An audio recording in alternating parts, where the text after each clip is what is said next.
Hello বন্ধুরা, কেমন আছো? আশা করি ভালো আছো, আমিও ভালো আছি। তো ময়না ব্লগস চ্যানেলে তোমাদের সবাইকে স্বাগত আর ভালোবাসা জানাই। তো তোমাদের সবাইকে জানাই নতুন বছরে হ্যাপি নিউ ইয়ার। তো দেখুন, সকাল সকাল আমি এই যে ছাতুগুলো ধুয়ে নিয়েছি, ছাতুর তরকারি করব আজকে। কালকে রাত্রে পার্টি হয়েছিল, সেটা তো ছেড়েছি, ভিডিওতে নিশ্চয়ই দেখেছো। আর এই যে এখানে নাস্তাতে পাস্তা বানাবো। দেখুন, পাস্তাগুলো সিদ্ধ বসিয়ে দিয়েছি, সিদ্ধ হয়ে গেলে পাস্তা বানাবো।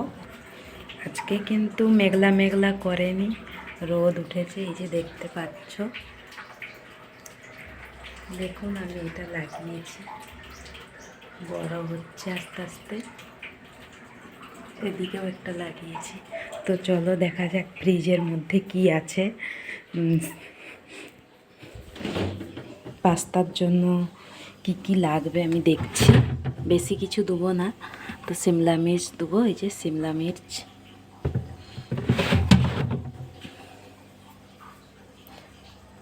যেহেতু মেয়েটা খাবে, ঝাল খায় না, তো দেখছি কাঁচা লঙ্কাও দিতে পারি। তো ভিডিওটি দেখতে থাকুন।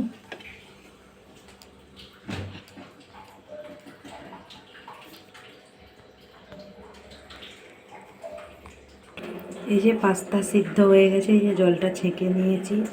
আর এই যে এখানে পেঁয়াজ, ক্যাপসিকাম আর এই যে একটা কাঁচা লঙ্কা দিচ্ছি, যেহেতু মেয়েটা খাবে, ওকে ঝাল লাগবে। আর এইদিকে যে কড়া বসিয়ে দিয়েছি, গরম হয়ে এসছে। তো দেখতে থাকুন ভিডিওটা। এই যে এখানে পেঁয়াজগুলো দিয়ে দিয়েছি, পেঁয়াজ ক্যাপসিকাম ভাজা হচ্ছে।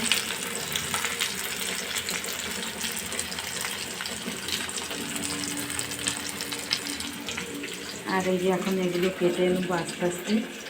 মেয়েরা জিদ করে কালকে মল চিকেন কিনে এনেছে, বললো ছাতু খাবো ছাতু। আজকে আর কোনো পার্টি হচ্ছে না, দুদিন ধরে অনেক পার্টি হয়েছে, আর কোনো পার্টি হবে না। তো এদিকে আমার পুজো করাও হয়ে গেছে, তো এখানটা একটু অন্ধকার দেখা যাচ্ছে না। সব কাজ আমার প্রায় সারা হয়ে গেছে। আজকে উঠতে অনেক দেরি হয়েছে, যেহেতু কালকে রাত্রে পার্টি হয়েছিল, ছাদের উপরে 1টার সময় শুয়েছিলাম। তো এই দেখুন, জলের বোতলগুলো সব ভরা হয়ে গেছে আমার। আর এখন পাস্তা বানানো হচ্ছে। এর মধ্যে পাস্তাগুলো দিয়ে দিলাম, তো নাড়াচাড়া করে গোলমরিচ একটু পাউডার দেবো। যেহেতু আমার মেয়েটা বলেছে কোনো মশলা দিলে আমি খাবো না, সেজন্য মশলাটা আমি দিচ্ছি না। কত সুন্দর দেখাচ্ছে বন্ধুরা, দেখুন পাস্তাটা কেমন হয়েছে। ভালো লাগলে লাইক, শেয়ার, কমেন্ট, সাবস্ক্রাইব করে দিও। তো পাস্তাটা কেমন হয়েছে বন্ধুরা অবশ্যই বলবেন। এই দেখুন, তো এই যা তোমরা হয়তো ভাববে এতে কেন রেখেছি, প্লেটে রাখি না।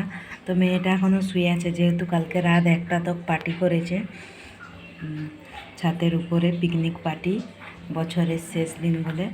তো পাস্তাটা যদি আমি এমনি গর্ত জায়গাতে যদি না রাখবো, তো ঠান্ডা হয়ে যাবে। তো এখানে রেখে দিয়েছি, পরেও খাবে।